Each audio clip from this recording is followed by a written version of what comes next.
bueno, con un grupo de animales más evidente, más llamativos a priori, grandes carnívoros, el león, los leopardos, todas estas cosas son más atractivas de por sí.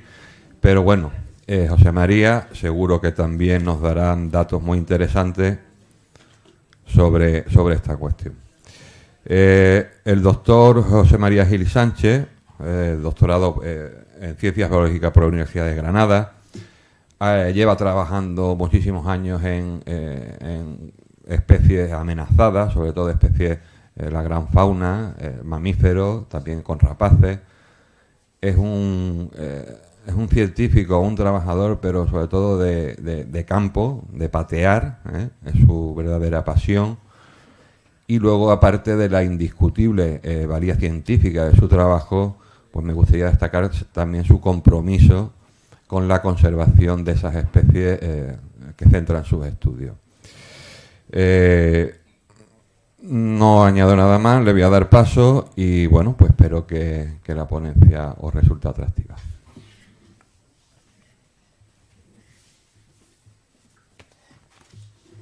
Muchas gracias, Javier. Buenas tardes a todos. La verdad que para mí es un auténtico gustazo haber sido presentado a estas jornadas organizadas por el Instituto de Estudios CEUTIE. Y además ha sido una doble alegría porque me ha permitido reencontrarme con viejos y grandes amigos de la juventud. Una juventud que ahora se nos ha antojado bastante lejana, pero una juventud que para mí me marcó mucho porque con estos grandes amigos, que son básicamente Javi, Loffi, José Luis, empecé a conocer Marruecos y la grandeza de la naturaleza de Marruecos.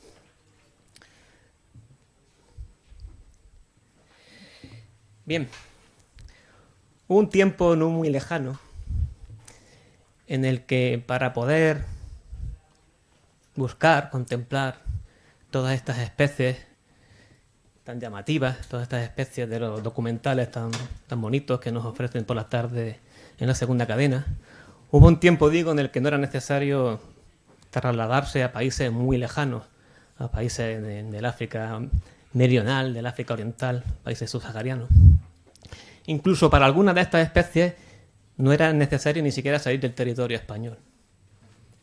Sin embargo, esta imagen es una imagen que lamentablemente ya forma parte del pasado. Yo le voy a contar una historia muy triste. Una historia acerca de una dramática y absurda debacle faunística que aconteció a lo largo del siglo XX aquí, muy cerquita de aquí, en el territorio marroquí. Nos contaba o nos recordaba el profesor José Antonio Valverde que una hecatombe era un sacrificio de 100 bueyes a los dioses en la cultura griega. Lo que aconteció en el norte de África, en todo el Magreb, a lo largo del siglo XX, fueron varios miles de hecatombes. En algunos casos pueden estar más o menos justificados, porque a nadie le hace gracia que un león se coma a tus hijos o tu ganado. Pero en otros casos, como avestruces o la cacela o los ungulados, sencillamente los exterminamos por dar satisfacción a nuestro afán por matar animales. Quizá como un lastre evolutivo que arrastramos, como cazadores que hemos sido durante nuestros 300.000 o 400.000 años de historia como especie humana. Lo que ocurrió en Marruecos y en todo el Magreb en realidad es un ejemplo a escala local, pero con un siglo de adelanto de lo que está aconteciendo en todo el planeta. Si no tomamos medidas para evitarlo, la debacle, la hecatombe va a ser realmente planetaria. De hecho, nos estamos enfrentando a una auténtica extinción en masa, que los científicos ya han denominado como la sexta extinción. Sin embargo, también quiero contarles una historia con un poco de esperanza, ¿vale? Porque realmente Marruecos todavía alberga restos de ese notable esplendor faunístico de otrora. Y además todavía mantiene importantes áreas, importantes paisajes, lo suficientemente bien conservados como para pensar en que la conservación de estas especies, incluso la restauración de las que se perdieron, es todavía posible. Fíjense en esta diapositiva, son todo imágenes captadas con fototrampeo, con cámaras trampa, en Marruecos, en la región que está comprendida entre el río Dra y la sequía Alhandra. Sería más o menos el antiguo límite del Sáhara Occidental, de la excolonia o de la exprovincia española. Aquí pueden contemplar 3 especies de ungulados y 9 especies de carnívoros que todavía están coexistiendo en una zona relativamente bien conservada. Es decir, todavía quedan cosas, todavía hay mucho que defender, todavía hay mucho que proteger, pero también, ¿por qué no podemos pensar en que existe la posibilidad de recuperar el esplendor que se perdió? O por lo menos parte. Yo les voy a hablar de la mega y mesofauna. Son animales bastante grandes, bastante más grandes que los crustáceos de la anterior ponencia, de Macarena. He decidido poner un corte un poco aleatorio de 10 kilogramos, pero más o menos es lo que se corresponde a los términos ecológicos de lo que sería la mega y la mesofauna. Fíjense en la cantidad de especies que había en el Magreb hasta hace muy poquito tiempo. Había 8 especies de carnívoros, como el león del Atlas, el leopardo bereber, el guepardo sahariano, el calacar norteafricano, hiena rayada, oso del Atlas, lobo dorado norteafricano y ratel norteafricano. Un perisodáctilo, un caballo, el asno salvaje africano, 11 artiodáctilos, la jirafa sahariana, loris cimitarra, el céfalo norteafricano, adax, gacela dama mojor, gacela de Cuvier, gacela de las dunas, gacela dorcas, el arrui, ciervo de Berbería y el jabalí norteafricano. Incluso hubo elefantes, hasta tiempos no tan remotos como nos podemos pensar. Y dentro de esa megafauna, pues también podríamos destacar la presencia de avestruces, en particular avestruz sahariano de cuello rojo, e incluso de cocodrilos, el cocodrilo africano occidental. ¿Por qué tanta biodiversidad de megafauna? Pues básicamente por motivo de origen biogeográfico. El Magreb se sitúa a caballo entre Europa y el norte de África, muy cerquita de Asia, y también, evidentemente, se ubica en África. Y tomando como ejemplo los grandes ungulados, vemos que aquí, en Marruecos, se unen especies de origen africano, particularmente sagelo sahariano, como el oris cuerno de cimitarra, especies típicamente africanas de origen subsahariano, como el alcélafo, especies de origen euroasiático, como el ciervo bereber, que es una subespecie del ciervo europeo, y especies de origen asiático, como la gacela de Cuvier, que si bien la gacela de Cuvier hoy día se considera una especie endémica del Magreb, tuvo su origen en la gacela de montaña de Oriente Próximo, en gacela. Pero como decía en la introducción, el estado de conservación de estas especies es realmente lamentable, por no decir patético. Tenemos 14 especies extintas. Ahí tienen el listado de especies extintas y los años o los siglos de los últimos registros. Hay 3 especies que están en peligro crítico, 4 en peligro, una vulnerable y una no amenazada. Tan solo hay una jabalí norteafricano que se puede considerar no amenazada. Estas son las categorías estándar que establece la Unión Internacional de la Conservación de la Naturaleza para clasificar el estado de conservación de especies.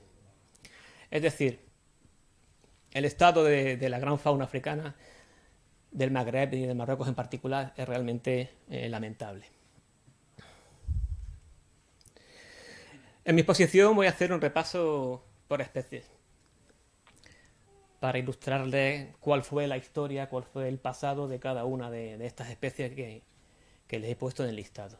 Empezaré hablando de las especies extintas para pasar a las especies presentes y después hablaremos un poquito de futuro. Daremos unas pinceladas sobre conservación y sobre restauración. Empezando por las especies extintas, pues tenemos el elefante africano, el Loxodonta africana faraonensis. Este término taxonómico no está reconocido porque no se ha podido estudiar ningún ejemplar, porque los últimos probablemente desaparecieron en el siglo V. Pero esto no forma parte de la fauna pleistocénica. El elefante desapareció en Marruecos sencillamente porque los seres humanos lo mataron en tiempos históricos, acabaron con las poblaciones. La última referencia la dio en el siglo IV Temistio, que era un hombre de Estado y un filósofo del Imperio Romano de Oriente, que decía que todavía había algunos en el territorio de actual Marruecos, incluso él no temía por su conservación. Pero ya en el siglo VI, el arzobispo de Sevilla, Isidoro de Sevilla, escribía que ya no quedaban elefantes en la Tingitania, aunque todavía estaba muy reciente en esta especie en la memoria de los lugareños. Son muy frecuentes los elefantes norteafricanos en el arte romano. Aquí ven un bronce y un mosaico. Eran elefantes en principio de pequeño tamaño, por lo poco que se sabe de ellos. Y bueno, todos conocerán la famosa batalla de Zama, que enfrentó a Aníbal Barca con Pluvio Cornelio Escipión el africano, que debió ser espectacular ver la carga, pero vamos, perdieron los cartagineses a pesar de los elefantes y eso fue el principio del fin de la Segunda Guerra Púnica. Y esta foto se la pongo como ejercicio, porque hoy día cuesta trabajo pensar que en Marruecos pudiera haber habido elefantes en tiempos tan relativamente recientes, más conociendo los paisajes de Marruecos, los hábitats de Marruecos actuales. Ahí tienen 4 fotografías. Y yo les pregunto, ¿cuáles de esas fotografías se corresponden a Namibia y cuáles se corresponden a Marruecos? Hay 2 que son de Namibia y son hábitats de elefante. Actualmente mantienen los famosos elefantes del desierto, que son los elefantes más grandes del mundo. ¿Alguien se atreve a hacer el ejercicio? ¿Cuál es Namibia? Esta. Y esta es Namibia.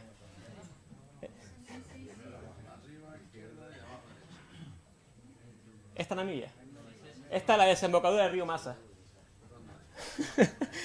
Esto es el Bajo Dra, en lo que él está de Tiglit. Y estas son Namibia. Esto es la Dama Blanca, el río Ugat y el río Uniac. Y de hecho fíjense en esta fotografía, porque si la paso, aquí están los susodichos elefantes del desierto. O sea, no es muy descabellado ubicar elefantes en el Bajo Dra o en la desembocadura de muchos ríos marroquíes. Hoy día, o incluso hoy día, no estamos hablando del siglo IV. Bueno, las jirafas, en particular la jirafa sahariana, su especie peralta, que es para mí una de las 2 especies más bonitas, que es esta. Hoy día solo vive en Níger, en este pequeño punto de aquí. La jirafa, digo, está muy representada en el arte rupestre marroquí, sobre todo en el valle del Dra y en la zona de Bouarfa, de Ich y de Tigit. Estos grabados concretamente son de la zona de Asazac. Curiosamente, la jirafa no se cita en los textos históricos en su presencia en Marruecos. Sin embargo, el hábitat que mantiene esa zona del Sáhara Occidental es este.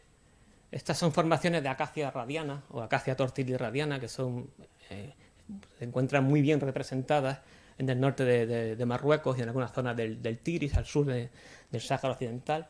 Y este es el hábitat de la jirafa sahariana. De hecho, estas acacias y la jirafa sahariana probablemente coevolucionaron.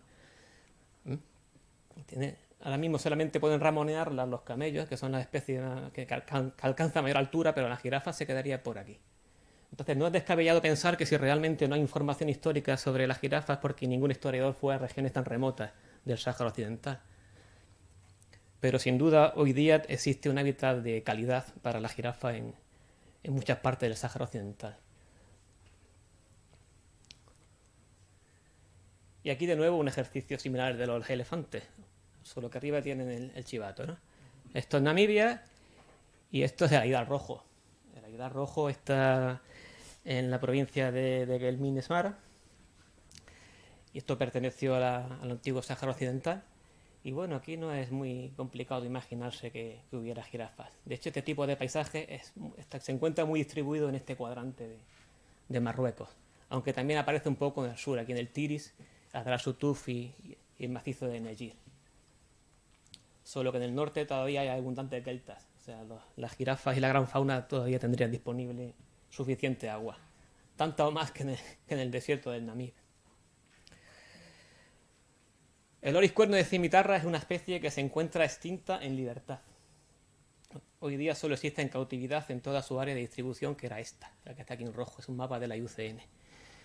Pero en los años 40, los años 50, incluso en los años 70 era una especie relativamente común en el Sáhara Occidental. La última referencia es de 1973, la última cita, pero probablemente aguantaron un poquito más. De hecho, teníamos un sello con la imagen del oris cuerno de cimitarra.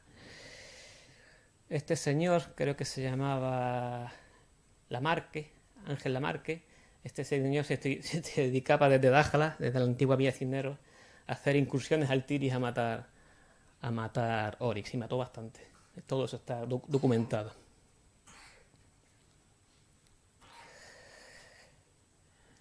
Esta obra es muy interesante, no sé si la conocen, es el libro del naturalista, del insigne naturalista Ángel Cambrera, la publicó en 1939, Los mamíferos de Marruecos. Y en el capítulo dedicado al Oryx pues hay un pasaje muy interesante que, si me permiten, se lo voy a leer directamente. Las tierras de los almorávides eran el país comprendido entre el Antiatlas y el que hoy es Río de Oro, o sea, sería todo el Sáhara Occidental para entendernos. La abundancia de Oryx era tal en aquella región durante la Edad Media que, según cuenta Ibn Khaldún en su historia de los bereberes, cuando el rey de los cenetes, Sidi Ben Aitia, se hizo dueño de todo el Magreb, al anunciar su victoria al famoso Almanzor en la península ibérica, le envió, entre otros presentes, 1000 adargas de cuero de lam. El lam es el nombre local del Oryx. Las adargas son escudos. Las tribus que vivían en toda la zona, desde el Wad Nun, más o menos en Gelmin, hasta el interior del Sáhara, eran entonces conocidas con el nombre de Lantuna, que podrían traducirse por gentes del país de Lan. Esta antílope, que casi seguramente hay que borrar hoy día de la lista de fauna marroquí, todavía quedaban, pero mucho más al sur, cuando escribió Cabrera, era entonces en suma el animal más característico del sur de Marruecos. Hoy está totalmente barrido de todo el Sáhara, desde Marruecos hasta el Mar Rojo. Aunque Chad ha iniciado un proyecto de reintroducción bastante ambicioso. El bubal, o arcelafo norteafricano, es el Arcelaphus bucelaphus. Como subespecie está extinta, aunque arcelafos todavía de esa misma especie todavía quedan en muchos países de la África subsahariana, que es esta foto que tenemos aquí. Esta es la última foto documentada de un arcelafo del norte de África. Probablemente sea del Jardín Zoológico de París de los años 30, 1930 por ahí, pero no se sabe muy bien. Este animal era durante la Edad Media y hasta el siglo XIX abundantísimo en Marruecos, según los cronistas de la época. De hecho, no solamente habitaba este cuadrante de aquí, de la zona de Warfa y el Chott Tigris, que según Ángel Cabrera fue su último reducto en Marruecos, sino también ocupaba en gran número toda la llanura atlántica. Pero fue otro animal, como el resto del ungulado, que fue barrido a lo largo del siglo XIX, siglo XX, con la aparición de buenas armas y vehículos que se adentraron en sus zonas tradicionales, hasta no quedar absolutamente ni uno. Esta es una imagen del Chott Tigris en la región de Bouarfa, que fue el último hábitat en Marruecos del bubal, del antílope bubal. Un antílope bastante grande y que probablemente explique la presencia de leones en el Magreb. Luego lo veremos un poquito más detalle. El Adax es el antílope típico de los grandes ergs, de los grandes desiertos de arena. Probablemente en el Sáhara Occidental el animal entraba durante los periodos de sequía desde Mauritania. De hecho, parece ser que en Mauritania todavía queda una pequeña población, porque en 2017 se detectó un grupo de huellas de unos 15 ejemplares. Pero es otro animal que tan pronto entraban las manadas en el Río de Oro, en la región de la antigua Villa Cisneros, que se llama Dakhla, pues eran masacrados. Esto fue un grupo de unos 40 que mataron muy cerquita de Dakhla, aquí. No sé si se distinguen bien los puntos blancos, en 1940. Y la última referencia, que fue del Tiris, precisamente de aquí, es de 1956.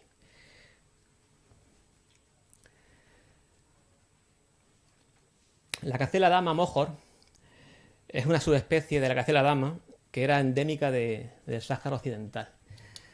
Es una subespecie que hoy día está extinta en libertad, pero gracias a un capitán de la Legión, el capitán Estalayo, se pudo salvar de la extinción porque este hombre era un amante de los animales, y en la localidad de Daora, que está cerca de Layún, pues montó un pequeño zoológico, recuperando algunos ejemplares que tenían los nómadas en cautividad, que cogían de pequeñitos. Y este rebaño fue el que dio lugar a la población cautiva que existe actualmente, que fue la que trasladó José Antonio Valverde durante la Operación Golondrina al Centro de Rescate de Fauna Sahariana de La Joya. De hecho, esto ya es un mójor en su hábitat natural en la reserva de Safia, aquí. Es una reserva que está cercada de una reserva de aguas y bosques, en la que colabora el gobierno español a través de la Fundación CBD Hábitat, donde en el año 2015 pues se hizo una liberación. Después de llevar muchísimos años los antílopes mojos aclimatándose en el cercado de Safia, aquí abajo, pues se soltaron 24 antílopes, todos marcados con collares satelitales. Y estos animales no duraron ni un año en libertad. Empezaron a hacer desplazamientos hacia la Adrar Sutuf, que era la última zona donde vivieron estos animales en el Sáhara Occidental, pero los furtivos de Dakhla, porque allí todo se sabe, en menos de un año acabaron con todo. No dejaron ni uno. Y es un sitio realmente remoto. Pero teniendo en cuenta que en Villa Cisneros, en Dakhla, una gacela Dorcas, después hablaremos de ella, cuesta 300 euros en canal. Un mohor, que es un antílope así de grande, además muy apreciado por los cazadores, ni les digo.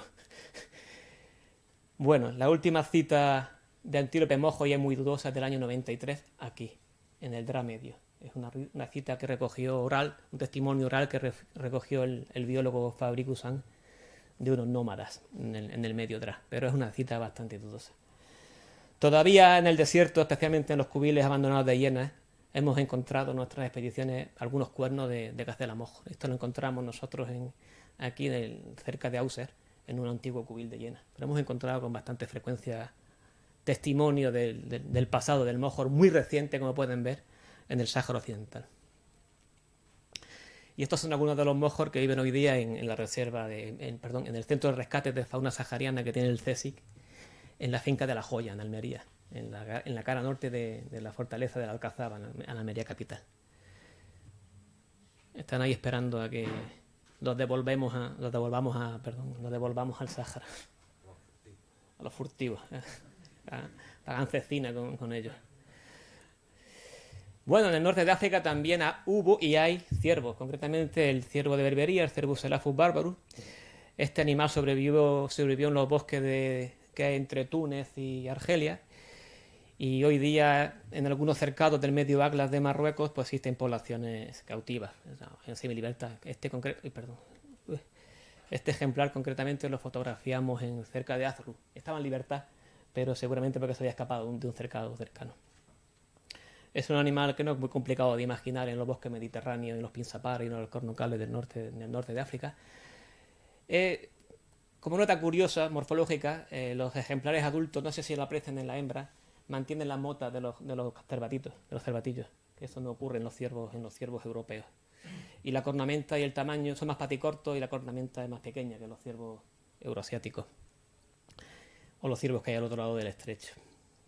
Probablemente este animal vino vía norte de África, más que cruzar el estrecho, aunque podríamos hablar un poquito sobre los cruces del estrecho de la gran fauna, especialmente de los mamíferos, incluido el hombre, o los primeros hombres.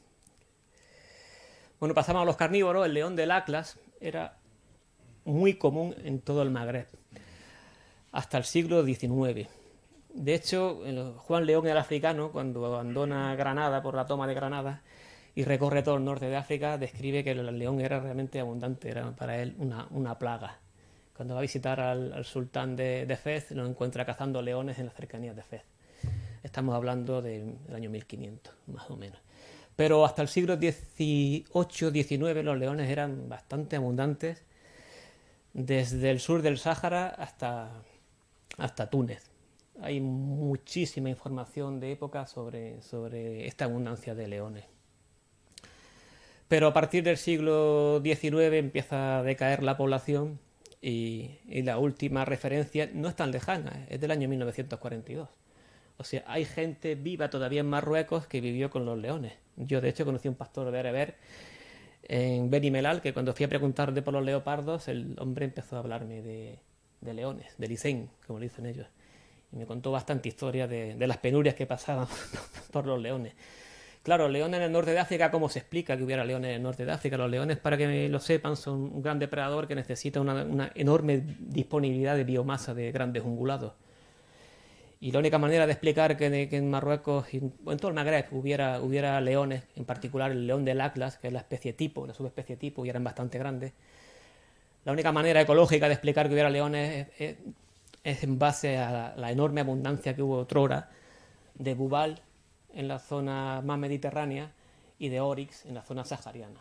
En el momento que en el siglo XIX desaparecieron estos grandes antílopes, los leones directamente se convirtieron en parásitos de las personas, un poquito como pasó en el bosque de Gir en la India, cuando son los últimos leones asiáticos que quedan, si no lo sabían.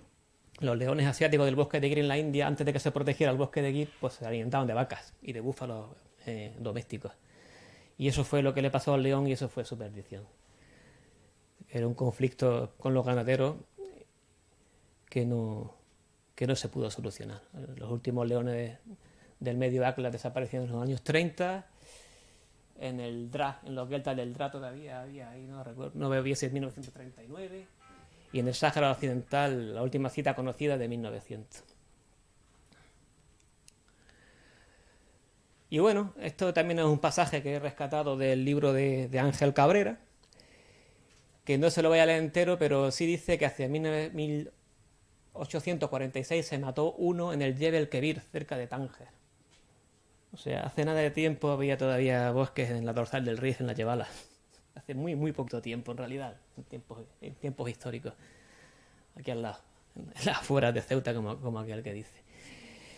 Y bueno, hoy día, curiosamente, existe cierto movimiento social en Marruecos a favor de la reintroducción del león del Atlas. Existe un grupo Facebook que se llama Todos por la reintroducción de los leones del Atlas en Marruecos. Y existe aquí un movimiento social que está recogiendo firmas para lo mismo. Todo son iniciativas locales de gente marroquí. Algo va cambiando. Algo va cambiando poquito a poco, pero algo va cambiando. Este tipo de escenarios hace 10 años era absolutamente impensable. Pero por lo menos ahora hay gente de Marruecos que está empezando a reclamar que se recupere su gran fauna. Son poca gente, pero es algo, es un inicio. Aquí se me ha borrado una foto. Bueno, da igual, no pasa nada. Del leopardo bereber, la famosa pantera del norte de África, existe muchísima información gráfica. Aquí solo lo he puesto un ejemplo de unas poquitas fotos de leopardos muertos en Marruecos a lo largo del siglo XX. El leopardo fue una especie también muy común en Marruecos, pero a lo largo del siglo XX solo aguantó en las zonas montañosas del Alto Atlas, el Medio Atlas, el país Zaher y un poquito en el Rif. Pero la historia del leopardo, con 50 años de desacople, es muy parecida a la del león. El leopardo en los bosques del Atlas se quedó sin presas naturales, la gacela de Cuvier desapareció, el arruí prácticamente desapareció, los jabalíes llegaron a ser bastante escasos y se convirtió en un cazador de ganado. Y eso las personas no lo perdonamos. Y poco a poco fue desapareciendo. Fíjense que hay puntos rojos que comentan presencia en el periodo 2001-2016. Yo lo he puesto como especies extintas, una especie extinta porque en mi opinión es una especie extinta, pero ¿realmente está extinta la pantera bereber de Marruecos? Aquí voy a tener un poquito más. Pues resulta que en el año 2002 el catedrático de zoología de la Universidad de León, don Francisco Purroy, hizo un viaje por Marruecos con el catedrático de zoología de la Universidad de Alicante, don Vicente Uríos, y en el Alto Oued El Labit, más o menos por aquí, encontraron 2 rastros que para ellos eran rastros inequívocos de leopardo. De hecho, esos rastros dieron lugar a la publicación de este libro, un libro que publicó don Francisco Purroy. El caso es que a partir de esa información esta gente se movió bastante y consiguió un proyecto muy sustancioso en términos económicos del Centro Emiratí para la Propagación de la Vida Silvestre. Son, para los que los conozcan, los que tienen el centro de cría de Abutarda Ubara en Misur, en el Recán, en el río Muluya.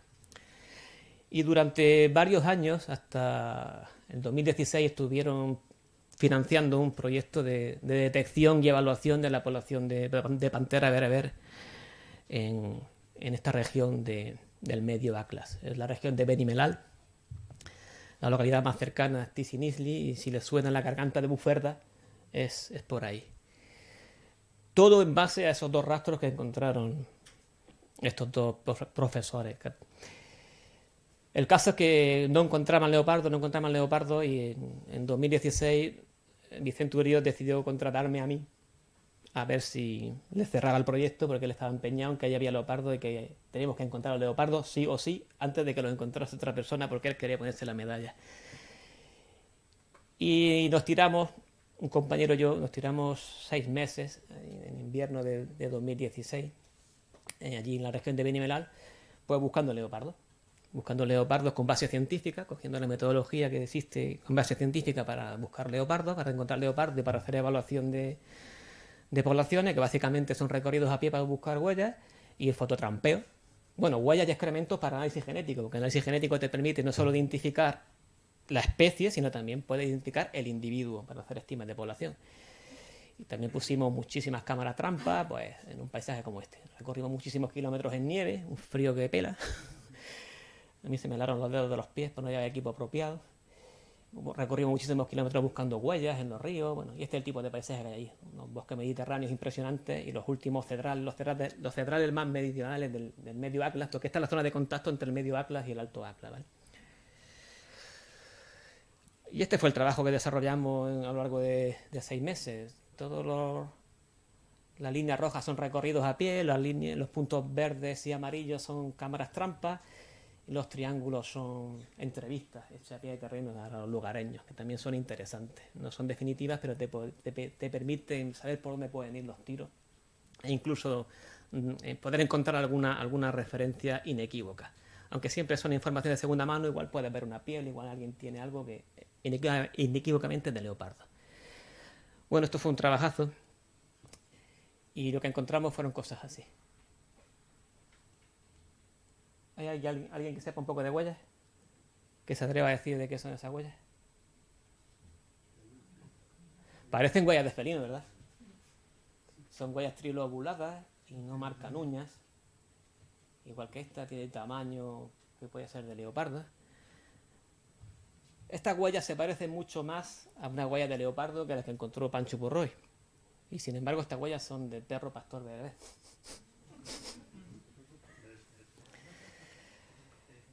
Es decir, que después de estar 6 meses dejándonos allí la piel y el pellejo, realmente no encontramos absolutamente nada de leopardo. ¿Se puede decir que no quedan leopardos? No. ¿Se puede decir que no hay una población viable de leopardos? Sí.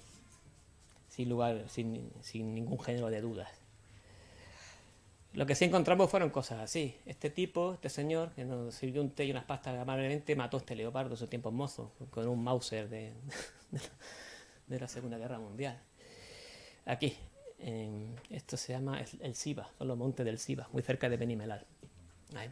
Esto es la cabeza. Y esto son las famosas gargantas de Buferda, donde Aguas y Bosques intentó establecer una reserva para leopardos, porque aquí mataron el último leopardo conocido de Marruecos, que es esa cita que le he puesto en amarillo de 1983, y lo mató este señor que tan amablemente nos acompañó a la garganta y después nos invitó a un delicioso cuscús. Pues lo mató este señor con otra gente más, un comité de linchamiento. Nos llevó al sitio donde lo mataron, era una hembra que entró en un redil, mató una cabra, le pusieron un cepo y cuando volvió a acabar de comerse la cabra, pues le atirotearon. La desollaron, se la comieron, dice que estaba bueno.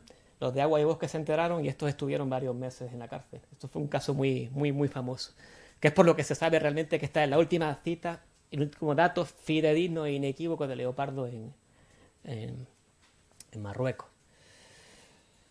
Y estas son las últimas citas que encontramos en la zona, ¿no? Este es el leopardo de Buferda, la hembra esta. Estas son las huellas que encontró esta gente, Pancho Purroy y Vicente Urios. Y estas son citas que encontramos nosotros, pero solamente eran citas. Los triángulos son localizaciones de Caracal, que fue un subproducto bastante interesante que pudimos confirmar durante el trabajo de campo. Curiosamente, las entrevistas, la curva de acumulación de las entrevistas, nos decía que un 30% aproximadamente de las personas opinaba que todavía había leopardos en la zona. Pero cuando les preguntabas por datos específicos de leopardos, siempre te decían, bueno, sí, que lo ha habido siempre, fulanico lo ha visto, fulanico tal. De hecho, solo nos dieron 2 referencias precisas de leopardos, poco creíbles, y una de ellas fue un ataque a una niña de un leopardo en un pueblo cerca de Buferda que se llama el Cherquet. Y cuando nos dieron esas citas nos las dieron 2 fuentes de información independientes. Y cuando fuimos a confirmarla fue un perro rabioso el que atacó a la niña en realidad. Vamos, conocimos a la niña y a su familia. En fin, el problema de trabajar con citas.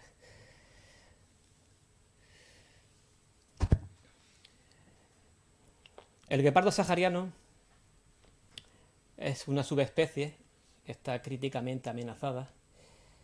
En Marruecos y en el Sáhara Occidental se distribuía básicamente por toda la región sahariana. Todo el Sáhara Occidental, el Valle del Dra, hasta Figuit y la zona de Buarfa. Ahí pueden ver un poco las citas. Y era un bicho que no era muy escaso. De hecho, también existe mucha información gráfica de la zona. Aquí tiene una foto en color de un guepardo este es del Argup de Tarfaya. Perdón, este es del Argup. Y este de Villavena es de Tarfaya. Y aquí tiene otro cachorrito. Y esto es un cráneo colectado en Binazarán, aquí. Colectado por el profesor José Antonio Valverde en los años 70. Este cráneo está en mi mano y este cráneo está en la estación biológica de Doñana. Pero en la estación biológica de Doñana hay 7 ejemplares colectados por Valverde en el Sáhara Occidental. O sea, era un felino que no era raro. Las últimas citas nos las da Fabricusán en esta zona del Dra y de la Betana, que son del año 93. Un rastro de huellas que encontró él y uno que mataron los militares en esta zona de aquí, del medio Dra.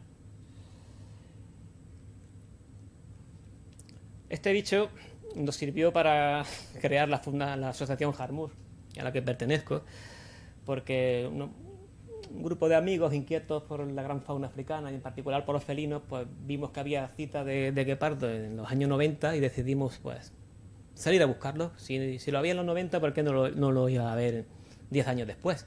Cuando realmente nadie había buscado guepardos específicamente como metodología científica en el Sáhara Occidental. Presentamos esta comunicación en un congreso de la SECEN, total, que nos pegamos también una currada impresionante en esta región del Valle del Dra y de la Betana, justo entre el Dra y la Seguí al-Hanra, donde hicimos un montonazo de puntos de muestreo. Básicamente lo que hacíamos era buscar en acacias excrementos de guepardo para identificación genética, porque los guepardos saharianos siempre marcan en las horquillas de las acacias. Y al final pues hicimos un esfuerzo impresionante, sí encontramos excrementos, en laboratorio ninguno salió como excremento de guepardo, aunque todo este trabajo sí dio pie a otras investigaciones con gacelas y con otros carnívoros que están dando lugar a una producción científica muy, muy, muy interesante. Al final no fue en balde buscar guepardos, pero realmente lo único que encontramos de guepardo, que podía ser de guepardo, fueron estas cabras y estas huellas. La huella, aquí tiene una huella de guepardo y aquí tiene la huella que encontramos nosotros en esta zona del Medio Dra, que puede ser de guepardo o no. Algunos expertos nos han dicho que sí, otros nos han dicho que no, pero no es un rastro inequívoco. Y también en el Aidar negro, aquí, en esta zona de aquí, encontramos 3 cabras muertas por el modus operandi del guepardo. Es decir, cabras muertas por un mordisco por asfixia, con el cuello vuelto hacia arriba, con mordiscos muy, muy limpios. Así es como matan de una forma muy estereotipada a los guepardos. Y según los expertos que consultamos, esto era inequívocamente de guepardo. Yo aquí no veo guepardo por ningún lado, no lo considero un rastro o un indicio inequívoco de guepardo, y aquí cometimos el error de no coger hisopos de la saliva, porque estaban recién muertos. Si hubiéramos cogido hisopos de la saliva, pues igual hubiéramos confirmado que había guepardos errantes por allí, pero solo serían guepardos errantes, porque que en toda esta red de puntos de muestreo, que fueron hasta 2013, pero hemos empleado hasta 2019, no encontrásemos absolutamente nada, lo único que quiere decir que en el mejor de los casos solo había guepardos errantes por la zona, erráticos, en el mejor de los casos. Y es que esta es la distribución de guepardos saharianos según la IUCN. En amarillo la distribución segura, que es la parte sur de Argelia, el macizo del Hogar, pero en la jamada de Tinduf marcan un área de presencia probable y está justo apegada al Sáhara Occidental. O sea, si hay guepardos aquí, es probable que ocasionalmente entren a Marruecos. A diferencia del leopardo bereber, el leopardo bereber ya no cuenta con ninguna población fuente para la recolonización de poblaciones de manera natural. Pero el guepardo sí podría recolonizar de manera natural el Sáhara Occidental. Hasta osos hubo en el norte de África.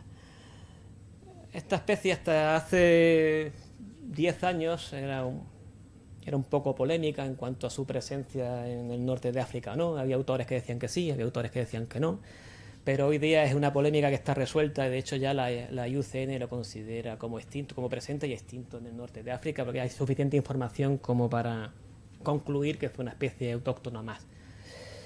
Según fuentes romanas, era muy abundante en el Atlas, y hacia 1980 el rey de Marruecos poseía dos ejemplares, en 1830, perdón, y uno lo cedió al Jardín Zoológico de Marsella, y ese ejemplar fue el que sirvió para describir la subespecie, el tipo de la subespecie Ursus arctos couteri. La última referencia es cerca de Ekdugh, en la frontera entre Marruecos y Argelia. Ekdugh probablemente haga referencia a la gada de Dekdugh, el escalón que hay subiendo desde Oujda hacia el Recán, hacia Tendrara. Probablemente fuera esa zona forestal de allí. También es relativamente frecuente los mosaicos norteafricanos de los romanos, y aquí hay un grabado de época que se hizo con el ejemplar tipo. Era un oso más pequeñito, muy oscuro, pero bueno, claro, la especie solo se describió por un solo ejemplar, como se hacía en aquella época. Pero bueno, el caso es que sí hubo osos hasta tiempos muy recientes, pero ya no. El avestruz de cuello rojo es la subespecie sahariana del avestruz, Struthio camelus camelus. Como subespecie está extinta en libertad. Ocupaba toda la franja sahélica y el Sáhara occidental, ¿vale? Llegaba un poquito hacia el sur de Túnez. Y en tiempo de la provincia o colonia española, llámenla como quieran, era una especie realmente abundante. Esto es un grupo de avestruces aquí cerca de Binanzarán. Era tan abundante que incluso había una regulación de la explotación por el gobierno español. Era una especie que tenía sus periodos de veda y sus periodos de caza, y tenían unos cupos de recolección de huevos los indígenas, que evidentemente nadie cumplía, y como nadie cumplía, pues acabó desapareciendo. También teníamos un sello con motivo del avestruz, y el último ejemplar se observó en 1988 aquí, en el Adrar Sutuf. Hoy día hay dos poblaciones cautivas, una en el cercado que ya le mencioné antes de la gacela dama en Desafia, y otra población cautiva en el Parque Nacional de Souss-Massa, también esperando a ser introducida para que los cazadores las maten. E incluso cocodrilos del desierto, el cocodrilo suku. Esto ya lo contaba Plinio el Viejo, que en el río Dra el cocodrilo era común. El río Dra viene por aquí, para quien no lo conozca, por aquí. Y hubo cocodrilos hasta los años 50. Hubo cocodrilos en Tizguirren, Gelta Tansida, al sur de Aka, e incluso en la sequía Alhanra también hubo cocodrilos. Hace 4 o 5 años un compañero mío, explorando un antiguo cubil de hiena, extrajo dos mandíbulas relativamente recientes de cocodrilo aquí, muy cerca de Smara. Cuentan, en la guía de reptiles y anfibios del norte de África, cuentan que estos bichos desaparecieron de los geltas porque los mataron a tiros. De hecho, en los geltas del Dra, por Tiglit, aquí, algún compañero mío que ha trabajado con los cocodrilos del desierto de Mauritania me ha comentado que sería interesante hacer prospecciones específicas, porque muy poca gente se ha metido aquí, y este animal a veces es muy difícil de muestrear, porque en los periodos de sequía se refugia en cuevas, y pueden pasar años y años sin detectarse cocodrilos. De hecho, en Mauritania se pensaba que estaba extinto, esto es Mauritania, y al final aparecieron un montón de poblaciones de cocodrilos del desierto, en hábitats de peor calidad incluso que este. Hoy día cocodrilos en Marruecos solo podemos verlo en el Croco Park de Agadir. Pero bueno, si esta gente puede colaborar en conservación in situ y se pone a criar cocodrilo suku, bueno, podrían poner su granito de arena. Saben mucho de criar cautividad de cocodrilo, desde luego. ¿Cómo va de tiempo, Javi? Lleva 42 minutos. Especie presente. El asno salvaje africano es una especie que está en peligro crítico. Hoy día solo aparece en esta zona de Somalia y Eritrea, pero curiosamente en esta región, entre el Dra y la sequía Alhanra, aparecen estos tipos de burros salvajes que son idénticos al Equus africanus africanus. Nadie se ha molestado jamás por investigar estos animales, porque todo el mundo asume que son burros asilvestrados. Pero estos burros, estos asnos, son animales que están completamente en libertad y no tienen nada que ver con los burros domésticos de la zona. De hecho, estamos pensando en iniciar un estudio genético a ver qué pasa con estos animales, porque probablemente nos darían una sorpresa, y es probable que en Marruecos todavía quede una población salvaje de este animal. Estos son dos machos, dos garañones en la cara sur del Jebel Warzif. Son animales absolutamente salvajes que huyen con la presencia humana, ¿vale? Tienen su estructura, la estructura social típica de los équidos, es una cosa muy interesante y en este medio tan extremo como ocurre en Somalia, en Etiopía y en Eritrea, donde sí se considera un bicho natural. La gacela de Cuvier es una gacela endémica del Magreb. Marruecos mantiene hoy día el mayor núcleo poblacional. Una estima que si son 2015 hablan de 1.300, 2.500 ejemplares. Y una estima que no me la creo para nada porque se ha hecho de una manera muy subjetiva, sin seguir métodos científicos. Pero sí es cierto que es la gacela que hoy día se encuentra más distribuida. Existen 3 núcleos importantes, la zona del Atlas sahariano y en la zona de Buarfa, en el Anti-Atlas, en la zona de Tafrut, y la población más importante de todas está precisamente en el límite de su distribución, en el óptimo de su distribución, que es entre el Oueddra y la Sequia al-Hanra. Y recientemente se ha encontrado una población residual aquí, en el Delta Zemur. Esta fotografía la hemos tomado nosotros con cámaras trampas. Son de las pocas fotografías que existen en libertad de gacela de Cuvier. Si ustedes se meten en internet y buscan fotografías de gacela de Cuvier, verán que son todas de ejemplares en libertad. Estas son animales completamente salvajes. Este es un macho y una hembra en la jamada de Tinduf, en el Reclaviar. Y estos son 2 gemelos. Frecuentemente los partos son dobles en el Jebel Warzif, al sur del Dra. Bueno, con la excusa de los guepardos hicimos un muestreo bastante potente de gacela de Cuvier y esto ha dado lugar al único estudio científico publicado en una revista de impacto que se ha hecho con una especie de ungulado norteafricana de campo. El único que existe.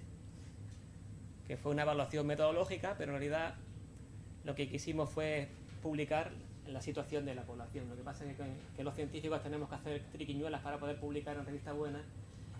Perdón. Y nos tuvimos que inventar un poquito el tema este de Evaluating Methods for Surveying, pero realmente lo que queríamos era publicar el estatus. Aquí estimamos que había una población de 2.000 ejemplares con métodos científicos, utilizando distance sampling.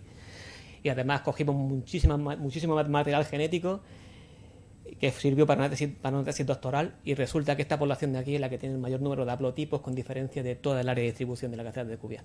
Precisamente una población de gacela de Cuvier que está en el límite de su óptimo. La gacela de Cuvier siempre se ha asociado a zonas de bosque mediterráneo, pero fíjense dónde vive la gacela de Cuvier en el Aidar. Esto es un grupo de 4 gacelas de Cuvier. Eso parece la luna. La gacela dorca fue abundantísima en todas las regiones saharianas, abundantísima, y no solamente podemos encontrar muchísimos testimonios históricos sobre la gacela de Cuvier, sino que revisando cubiles de gacela en esta zona frecuentemente sacamos de los osarios gran cantidad de material de gacela de Cuvier. Todo esto son cuernos de gacela dorcas. Todos estos son cuernos de gacela dorcas, excepto estos 2 que son de mojo y estos de Cuvier. Esta foto la he puesto, está desenfocada, pero es un testimonio muy interesante porque es una de las pocas fotos que hoy día pueden ver de gacela dorcas en libertad. Esta foto la tomamos aquí en el macizo del Nejir.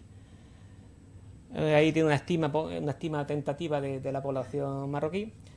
Hay 2 subespecies en Marruecos, la neglesta, que es la sahariana, y una pequeña población al norte del Sáhara, que tiene el nombre tiene un nombre infumable, no lo recuerdo, que solo vive ya en un cercado, solo vive de manera cautiva. El arrui, según cuenta Ángel Cabrera, era abundantísimo a principios de siglo en todas las montañas del norte de África, en particular en Marruecos. Parece que en el Rif nunca fue muy abundante, excepto ya cerca de la cuenca del Muluya, pero era abundantísimo. Lo que pasa es que la población local empezó a cazarlos con armas modernas, porque su carne es muy apreciada por la gente de Marruecos. Y hoy día la situación es bastante lamentable. Estas fotografías también son tomadas por fototrampeo, por nuestras cámaras trampas, y son las únicas imágenes que yo conozco de arrui sahariano en libertad. Este es un macho y una hembra con una cría aquí, en el Jebel Warzif. Dentro de los carnívoros, pues el caracal para nosotros es un rompero de cabeza, porque en principio es muy escaso, pero tiene una distribución, o tenía una distribución aparentemente muy amplia. Este es el único documento gráfico que he podido encontrar de un caracal marroquí. Es un caracal que atropellaron en 2014 en Ain Leut, en este punto de aquí amarillo, del medio Atlas, cerca de los cedrales de Arru.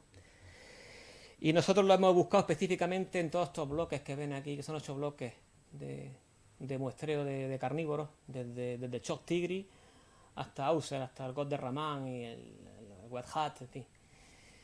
Y hemos encontrado indicios inequívocos de caracal, que son los puntos verdes, pero nunca hemos encontrado suficientes indicios como para decir aquí hay una población de caracal.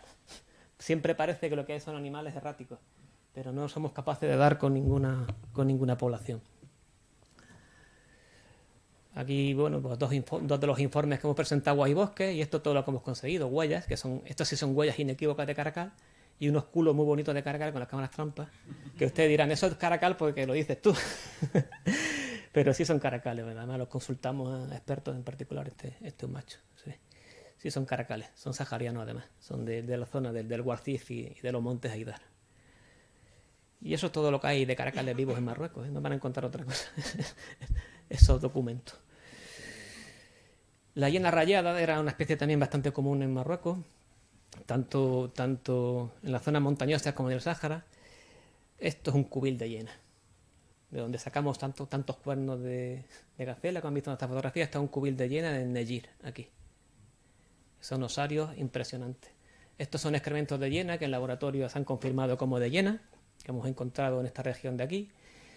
Y esto es José Antonio Valverde, el maestro Valverde, que para nosotros es una referencia para los estudios saharianos, con una hiena que consiguió en Dakhla, cuando una de sus expediciones, que estuvo mucho tiempo cautiva en la estación biológica de Doñana. La tenía en la puerta como un perrillo, ahí en el pabellón de Perú, en el parque de María Luisa.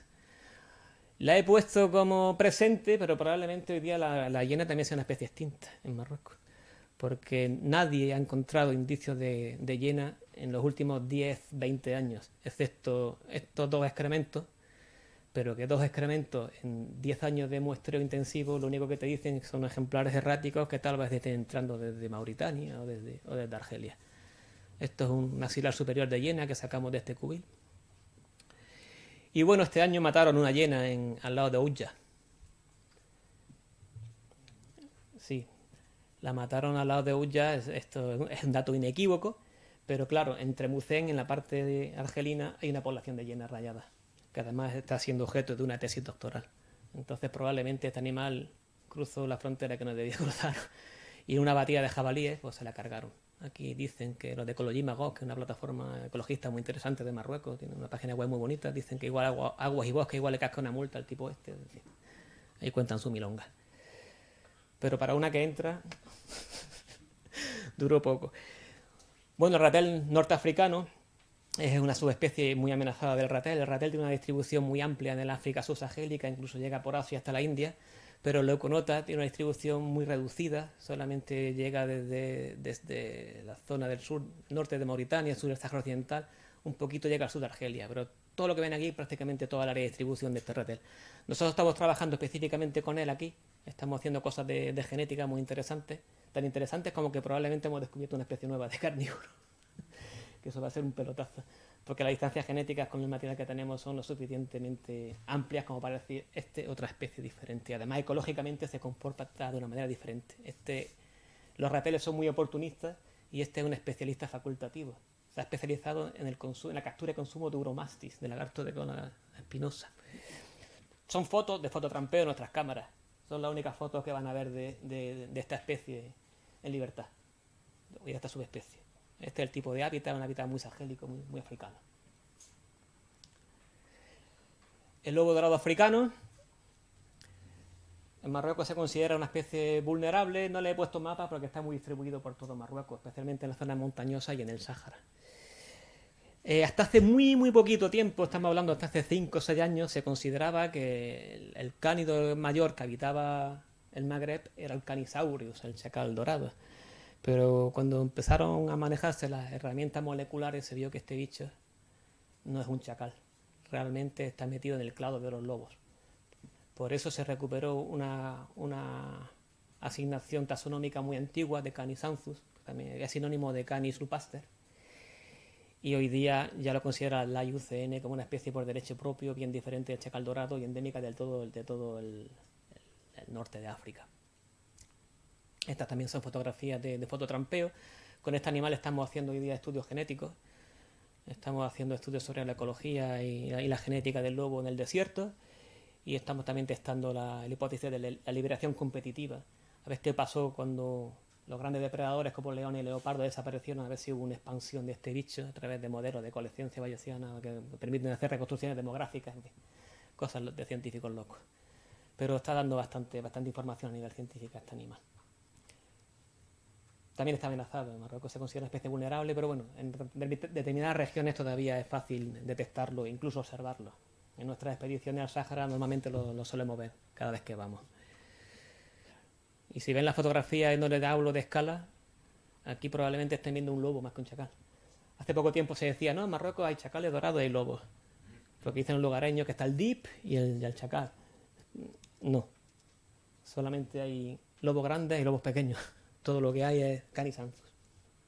Esa duda o esa polémica taxonómica ya se resolvió hace 3 o 4 años.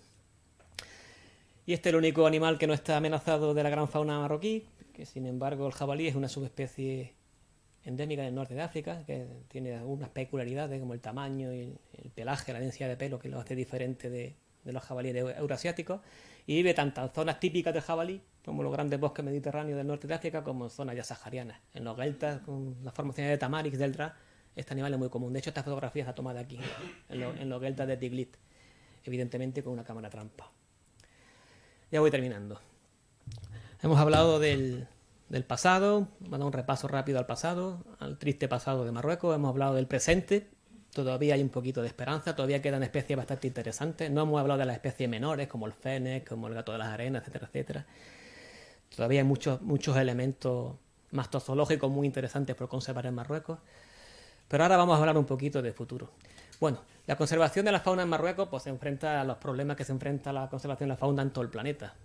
No lo voy a enumerar aquí, yo creo que todos los conocemos sobradamente. Pero es que además en los países del norte de África hay un problema cultural fuertemente arraigado, que es el escaso interés que han tenido históricamente por la conservación de la fauna. Pregúntense por qué hay tantísimos ciervos al otro lado del estrecho, justo allí en Tarifa, y por qué en estos bosques tan maravillosos no hay ni un solo ciervo. Otro ejemplo muy interesante para escenificar este problema es el leopardo. Vamos a utilizarlo como especie de indicadora para que entiendan un poco lo que les quiero decir, sin pretender entrar en cuestiones polémicas de tipo político-religioso. Pregunta, ¿quedan leopardos en el Mediterráneo? ¿En los países del Mediterráneo? No. Extinto. Entran ocasionalmente del Cáucaso, pero el leopardo mediterráneo, extinto. Esa fotografía es de un leopardo mediterráneo en libertad. Le doy pistas, no está en Marruecos. No está en Argelia. No está en Túnez. Es Israel.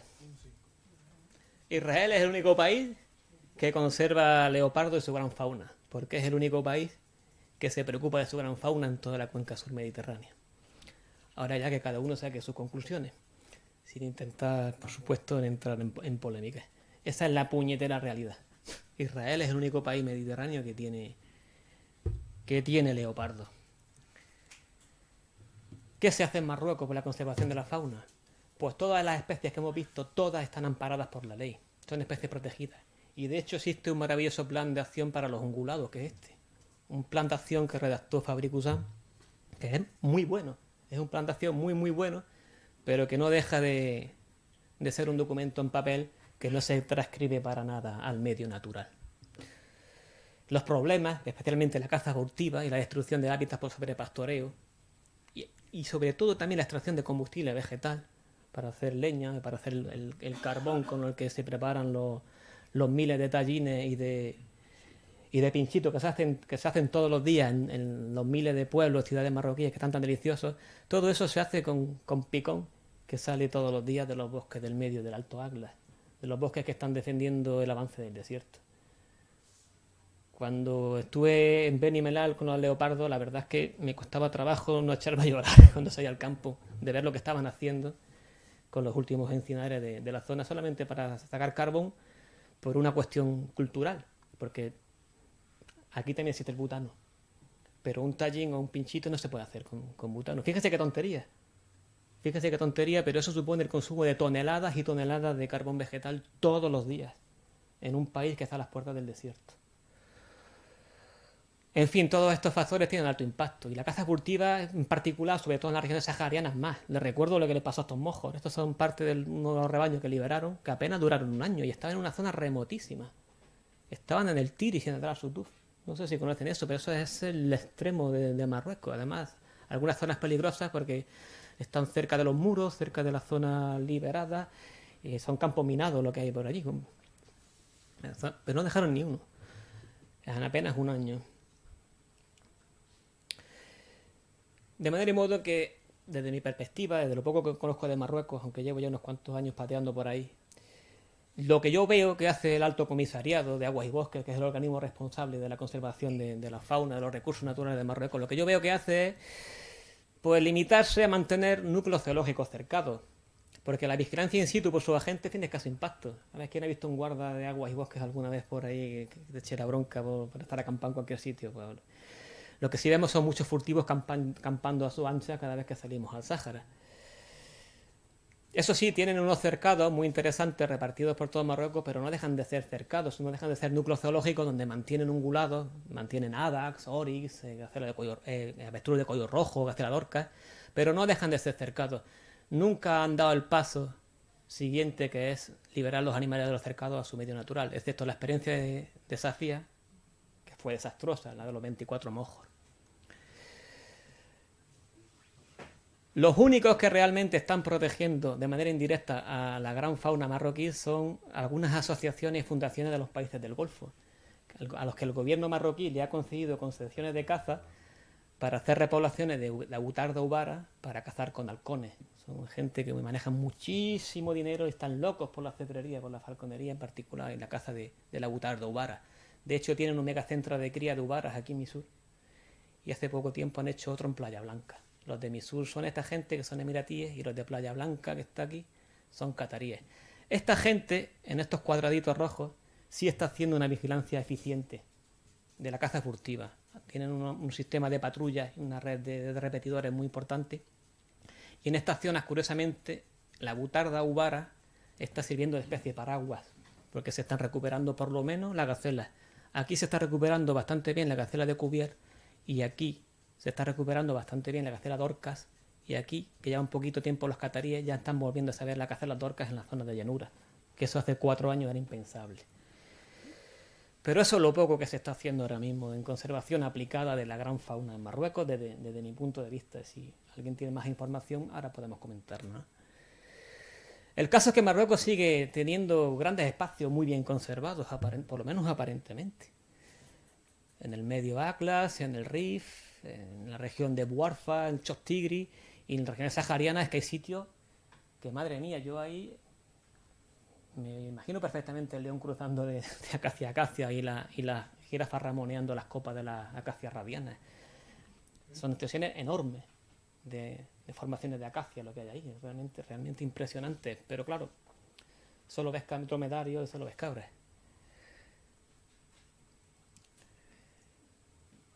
El caso es que Marruecos tiene perfectamente un potencial enorme para convertirse en un país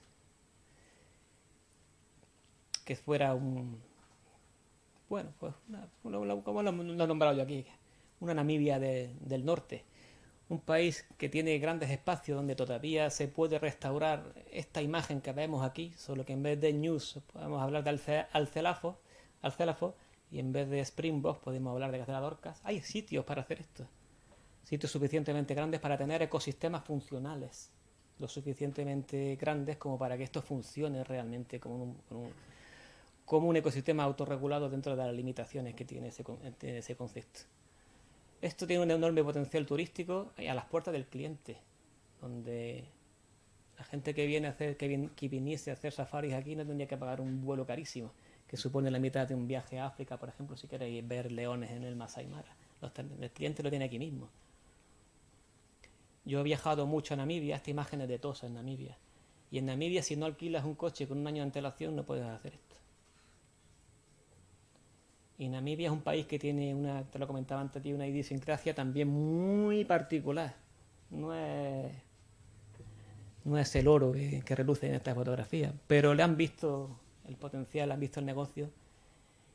Y esto todavía, esta imagen, que es una imagen que se nos antoja pleistocénica, pues todavía se puede contemplar en Namibia, pero en mi opinión, con relativo poco esfuerzo y con algo de voluntad, esto se podría recuperar aquí en el norte de África, muy cerquita de Ceuta, a 1000 kilómetros de Ceuta, eso es muy cerquita. Bueno, ya poco más.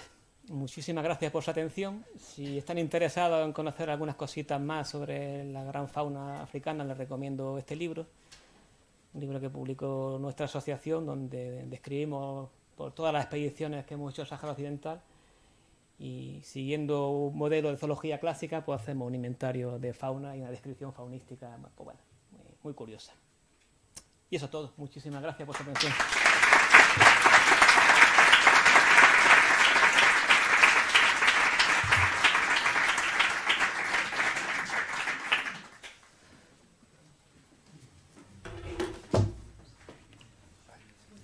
Bien, pues muchas gracias por tu ponencia, también por haber venido a nuestra jornada y haber aceptado nuestra invitación, que antes no te doy las gracias. Y bueno, enhorabuena por la ponencia y por los contenidos que nos has podido exponer. Si hay alguna pregunta, José Luis, venga, que va a romper el hielo. Sí, bueno, José María, pues enhorabuena, muchísimas gracias, porque la verdad que ha sido preciosa la exposición. Yo he aprendido muchísimo, la verdad, y yo creo que casi todos los aquí presentes, ¿no? Porque es que realmente es algo, no sé, da la sensación. Y bueno, y cuando ves el Atlas de los mamíferos de Marruecos, recientemente publicado, ¿no? Del que has puesto varios mapas, parece que la fauna, la gran fauna, incluso la mesofauna de mamíferos de Marruecos, aunque pudiera parecer muy evidente, pero parece que está mal estudiada realmente, ¿no? Con excepción del trabajo que venís haciendo en los últimos años, ¿no? Pero parece que escasean muchísimo los datos, los trabajos de campo con una base muestreal científica brillan por su ausencia, etcétera, ¿no? Casi toda la información que hay sobre faunística es de la época colonial. Luego, cuando se fueron los franceses y cuando nos fuimos nosotros, pues se dejó de recoger esa información. Hoy día sí empiezan a haber algunas universidades marroquíes y algunos investigadores marroquíes que están empezando a hacer investigación de esta fauna, pero todavía digamos que es un estadio muy temprano. Por ejemplo, con ungulados no hay nadie trabajando. Y ponía ese trabajo de la gacela de Cuvier publicado en la revista Oris, porque es que es el único trabajo científico que se ha hecho con un ungulado salvaje en libertad. No Marruecos. Te estoy hablando desde Marruecos hasta el Mar Rojo, en todo el norte de África.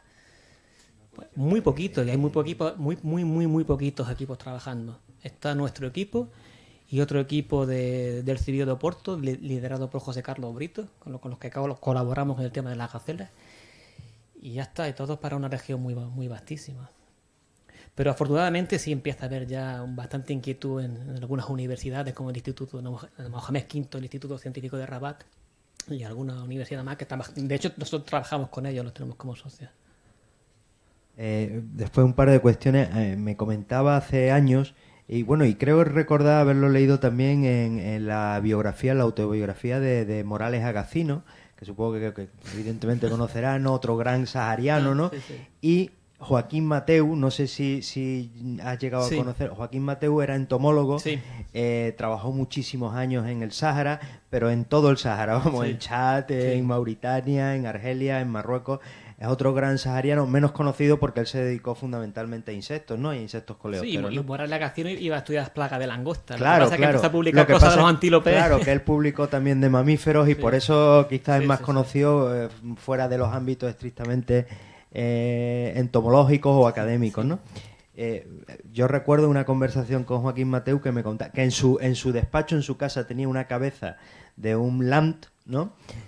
Cazado por él, y me comentaba que, no sé, era para Sí. saber tu opinión al respecto, que él entendía que el todoterreno fue la gran cruz de la desaparición de la megafauna sahariana, Sí, ¿no? sí, sin lugar a dudas. Porque claro, desde el momento la caza era habitual, ¿no? Con camello o a pie, pero desde que entra el todoterreno persiguen hasta la sin lugar a extenuación, dudas. ¿no? Lo dice Mateo y lo dice Morales Agacino y lo dice más tarde Valverde. Valverde cuando cita lo de la hecatombe en uno de los capítulos de sus memorias. Y no solo fueron los cazadores europeos, porque cuando España entra en el Sáhara Occidental, la gente adinerada del Sáhara Occidental, los lugareños empiezan a comprar la Land Rover Santana. La Rover Santana que están todavía utilizando de la fábrica de Linares, todavía está en uso, si vas al Sáhara lo verás. Y con los de la Rover Santana y las armas que tenían, los propios lugareños acabaron con lo que había. Porque no tenían concepto de la ordenación cinegética. Como decía Valverde, que le decían a ellos, el Sáhara es muy grande, ya vendrán de otro sitio, y cuando veían un rebaño de hadas se lo cargaban entero. Y así le fue. El Sáhara era muy fácil. De hecho, donde quedan los refugios de fauna sahariana actuales, donde hay gacelas y donde hay toda esta comunidad de carnívoros que hemos visto, son refugios montañosos.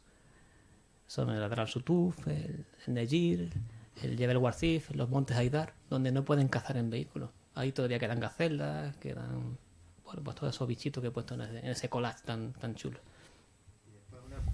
Sí, una cuestión que has comentado que me parece muy interesante, que es el tema de, bueno, en el caso de la CWP, del Emirates, del Centro de Emiratos, de propagación de la vida silvestre, de la vida silvestre, es un poco paradójico, ¿no? Y creo que cabe resaltar eso, sobre todo, ¿no? Porque son centros que están fundamentalmente destinados, el objetivo último es la actividad cinegética tradicional con halcones por parte en fin, de países del Golfo, ¿no? En este caso Emiratos Árabes, ¿no?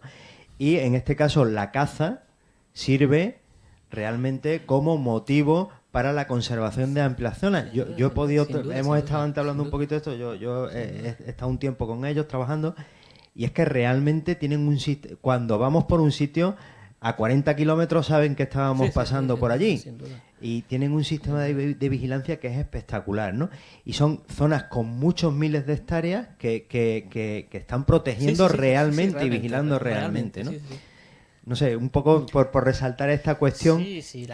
Solo he puesto el potencial turístico de observación de la naturaleza que tiene el norte de África, pero el potencial cinegético, la caza sostenible, es otro potencial brutal que no saben explotar o no han querido explotarlos. Van muchos cazadores españoles a cazar jabalíes, pero podrían estar cazando de manera sostenible pues, trofeos muy cotizados de animales que hoy día están extintos. Esa es otra opción económica y sostenible más que te permite. ¿Por qué hay ciervos al otro lado del estrecho? Que eso está petado de ciervos y de corzos por intereses cinegéticos. Punto, porque la situación de la península ibérica de España era muy parecida. Hace 50, 60 años era muy parecida a la de Marruecos hoy día. La diferencia entre Marruecos y España es que en España hubo una nobleza que se preocupó por proteger la fauna cinegética porque le gustaba cazar.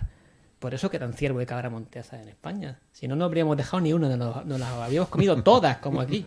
Todas. Lo que pasa es que allí los reyes y las clases apoderadas aquí de este lado pues se protegieron Sierra Morena, Monte de Toledo, los feudos tradicionales de caza mayor. Aquí no, aquí aunque la nobleza también cazaba, pero no tuvo esa visión de sostenibilidad. Entonces, el Rif es un espejo, perdón, el Mediterráneo es un espejo del Rif y de la cordillera bética, pero la fauna a un lado, la gran fauna a un lado y la gran fauna a otro lado es absolutamente diferente, hablando de ungulados, por ejemplo. De hecho, en España quedan osos. que tiene huevos, si me permiten la expresión. A duras penas. Bueno, muchas gracias. No, está subiendo la población. La población asturiana se ha triplicado en los últimos 10 años. Sí, pero el otro día salió un pastor navarro, el representante de un sindicato, con la osa esta eslovena que estaba por allí matando a algunas, y planteaba la cosa como que o se le hacía caso a ellos o ya... Claro, la situación del Pirineo es diferente a la situación de la cordillera cantábrica. Sí. Pero en Pirineo, igual que se quejan los ganaderos, cuando Francia empezó el programa de reintroducción de oso, tuvieron que pararlo porque hubo una manifestación de cazadores y de osos. Y al poco tiempo tuvieron que volver a activarlo porque hubo una manifestación del sector turístico pro oso. Sí. Muy, muy difícil la reconciliación entre estos intereses, ¿no? Los conflictos que generan los grandes depredadores con los ganaderos, pues, joder, hay que ponerse en el pellejo con los ganaderos. Pero es cierto que hoy día los ganaderos, los europeos, no los marroquíes, los europeos están viviendo a costa de las subvenciones que por ayudas agroambientales le estamos pagando todos nosotros. A cada español la PAC le cuesta 155 euros. Entonces tienen que comprender que tienen que aprender otra vez a coexistir con la gran fauna, y estoy hablando de los ganaderos españoles, Sí, europeos, no, bueno, porque se lo estamos pagando nosotros. y no tiene marcha Porque atrás. si no, no se mantendrían, porque es una actividad que no es económicamente sostenible. No hay marcha atrás, no se puede volver a aquella época en No, que no, no. matabas un oso libremente, No, un lobo y tal, eso está claro. Habrá más o menos Puede resistencia. haber controles letales, puede haber cosas puntuales, pero no, Sí, porque sí, además sí, ya hay una demanda social a favor de la protección de la naturaleza que incluso se ve aquí en Marruecos, como en las páginas web que le he puesto. Hace 10 años pensar que iba a existir la página de Ecología y Magog, o que hay un grupo que está pidiendo firmas para la reintroducción del león en Marruecos, pues me hubiera sonado un poco extraterrestre, pero Claro. mira, ahí está. Bueno, de hecho, incluso a nivel mediático, en periódicos nacionales, en los últimos años, los 3, 4 últimos años, se han podido leer noticias del tipo la reaparición de la gran fauna en toda Europa, ¿no? O en, Sí, el- sí, o en sí, Centro sí, Europa. sí. O sea, es El una famoso tendencia. rewilding. Efectivamente, es una tendencia que parece en alza, cuando sin embargo en Marruecos, en el norte de África, es toda la contraria. Claro, Marruecos sigue siendo un mundo rural. Sigue habiendo mucha gente en el campo, entonces en muchos sitios es muy difícil plantear este tipo de escenarios. Pero hay otros sitios que son los polígonos cuadrados que os he marcado en una última diapositiva, donde sí se puede plantear, porque además ahí la presencia de las personas es muy regular, es nomadeo, hay poca gente, los paisajes están bien conservados, el problema humano es más fácil de manejar precisamente porque hay poca gente y la poca que hay es irregular. Y ahí, en mi modesta opinión, y mira que soy un escéptico, que yo pienso que nos hemos metido en la última extinción en masa y de ahí no salimos, pero bueno, hay un rayito de esperanza ahí, yo qué sé. No lo sé. Bien. No lo sé, pero cada vez que bajamos al desierto y vemos esos paisajes tan magníficos y a la vez tan vacíos, dices, coño, si es fácil, joder, si es que es fácil, solo basta con que estos cabrones no le peguen tiro a los bichos. ¿Hay alguna otra pregunta? Me gustaría plantearte una cuestión, porque es curioso el tema de Israel y la conservación del leopardo, mientras que en el resto, claro, uno automáticamente identifica a Israel con cierta concepción del mundo. Pero yo más que allá que eso igual se me ocurre una explicación más socioeconómica, que Israel es un estado económicamente potente y funciona dentro de un marco estructurado. O sea, una planificación, unas acciones de conservación como esta necesitan una matriz, un soporte sobre la que se pueda desarrollar, aparte de la financiación, ¿no? En países de menor desarrollo socioeconómico, ese marco no existe y es lo que complica un poco la cosa. No, mira, la conservación del leopardo en particular en Israel no es una cuestión de cifras. Tiene una capacidad de carga muy pequeñita, les quedan muy pocos leopardos por un tema de capacidad de carga y se gasta muy poquito en la conservación del leopardo. No, es encima no es una necesita. cuestión cultural, la gente no los mata. Los propios ganaderos que sufren a los leopardos de Israel no los matan.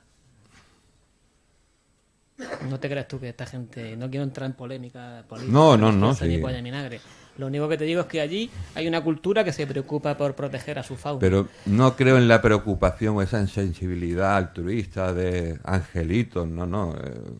Yo en eso soy también bastante escéptico. Si no hay un cierto beneficio, tú no... Si esperamos que la conservación se convierta en algo que todos somos muy bondadosos y demás, no.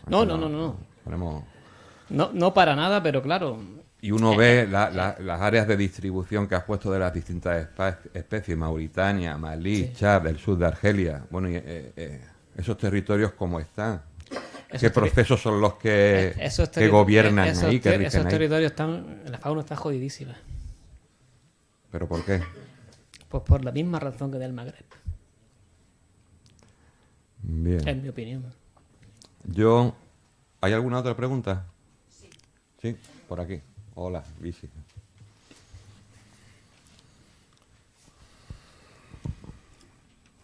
Quería preguntarle si existe algún zoológico en Marruecos y algún museo de ciencias naturales donde se potencie y que la gente conozca estas especies que han desaparecido. Sí, existe un museo, el Museo de Historia Natural de la Universidad Mohamed V de Rabat, y existe un zoológico muy bonito que está haciendo una labor divulgativa muy interesante con toda esta fauna, que es el zoológico de Temara, el zoológico de Rabat, que lo han reestructurado hace poco tiempo y que realmente es muy bonito y está muy bien montado, con mucha información acerca de todos los problemas que tiene la fauna. De hecho, es el único zoológico, bueno, el zoológico donde se mantuvieron los últimos leones del Atlas, que son los que hay allí. Están un poco mezclados con leones subsaharianos, pero bueno, la línea más o menos se ha conservado. Yo les recomiendo, bueno, a quien le guste los zoológicos, es un zoológico que merece la pena visitarlo, que está muy bien, sorprendentemente bien. Y se pueden ver casi todos estos animales, los oryx, los leones, leopardo. Bueno, el leopardo bereber no, porque se extinguió, pero se supone que es la misma subespecie que hay. Solo se reconoce una subespecie en toda África. El bereber no tendría validez. La pantera pardus pantera es pantera pardus pardus. Ya está. ¿Alguna otra pregunta? No. Bueno, pues entonces antes de despedirnos, vamos, yo lo que comentaba antes de tú crees que es algo más cultural, yo creo que es algo más socioeconómico. En toda esa zona del Sahel, el Sáhara del sur de Argelia, estamos viendo lo que está ocurriendo con la inmigración, las grandes rutas de transporte de drogas, de armas. O sea, la situación es esa y entonces eso no beneficia nada a la conservación de la fauna. Las 24 gacelas estas que matan están justo al lado de la frontera de Mauritania, que es como un agujero negro aquello, ¿no? De poco, ¿no? La mataron furtivo de Dakhla. Gente adinerada de Entonces Dakhla. yo me gustaría terminar... No gente pobre de Mauritania. Me gustaría... Pero hay mucho contrabando. Sí. Hay mucho contrabando. Y me gustaría terminar queriendo identificar que el verdadero enemigo es la mafia. La mafia no es solamente los que vemos en la película con las metralletas estas, los napolitanos sicilianos, ¿no? La mafia son estos grupos de personas, estos grupos de interés económico que funcionan en esa oscuridad, en esa sombra, en esos agujeros negros donde no hay un marco estructurado. Y de casualidad, y ya para acabar, aunque igual me pongo un poco sentimental, pero hace poco leía una entrevista a un señor italiano, hijo de un fiscal italiano que luchaba contra la mafia y mataron al padre, y él ahora se dedica a informar sobre lo que es la mafia real, de que se adopten medidas reales, ¿no? Entonces voy a leer un texto que copié aquí en mi móvil, que por casualidad tenía, no era nada preparado, pero lo que tú me has contado me ha llevado a pensar en la mafia y en este hombre, ¿no? Entonces, porque creo que al final, personas como tú, con esa convicción, sois luchadores, os estáis moviendo en un terreno, en un campo de batalla, ¿no? En estas historias, ¿no? En cierto modo, ¿no? Así que os leo, y espero que os guste. Pero nosotros no podemos acostumbrarnos a la falta de belleza, porque la falta de belleza es la falta de vida, y la mafia nos roba la belleza. Para mí eso es un concepto revolucionario. La mafia es la negación de la belleza, porque destruye las vidas, las ciudades, nuestro sentimiento de libertad, y podríamos añadir, y la fauna, y la gran fauna, ¿no? Porque la calidad de vida de la mafia es una calidad de vida muy fea, muy desesperada. Y mi padre tenía la capacidad de intuir estas cosas, la capacidad de intuir que también se lucha contra la mafia leyendo los versos de Pasolini. ¿Vale? Pues nada, mañana nos vemos y muchas gracias por la palabra. Muchas gracias a ti, Javi.